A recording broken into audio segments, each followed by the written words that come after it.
Ano po, pakiinom pa kayo gusto. Yung gumagawa ng ganyan, pwede bang bumalik sa kanya?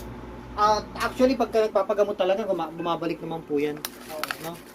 Mayroon kasing, may dasal din pampabalik, tsaka usually din naman yan, kahit hindi naman kayo papagamot, may karma pa rin naman talaga sa gumagawa yan kasi hindi nga maganda yung ginagawa nila. Pero, iba lang kasi pag nadasalan, mas dumodoble talaga yung balik sa kanila pag nakakapagpagamot ko. Iba po kasi magsalita yun.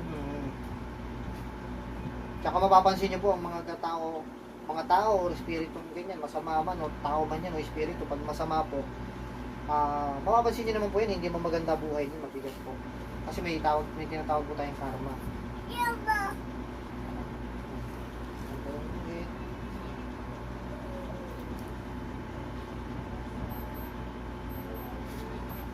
Wala na po, pantay na.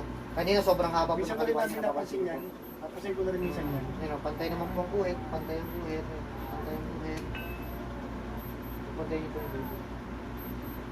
Pantay ang guhit. Pantay din po sa dulo ng hindi liit. Pantay na po yung hindi liit. Pero kanina hindi.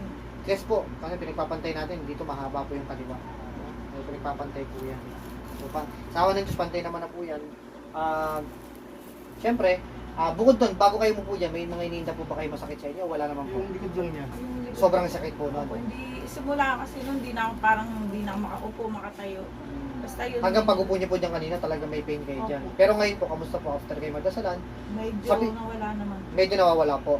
Baga, wag po nga ba kasi yung iba, kinu-confirm ko po kasi yung iba, baka dahil pagkapunta sa manggagamot, nahihiya lang magsabi, pero may, sasabihin niyo po kung talagang nawawala, meron pa, or nabawasan. Wala Kami, naman po. nawala po talaga siya. Pero, dapat, kumbaga, sa isip yung mga nakaraan, dapat hindi talaga nawawala yung ganyan.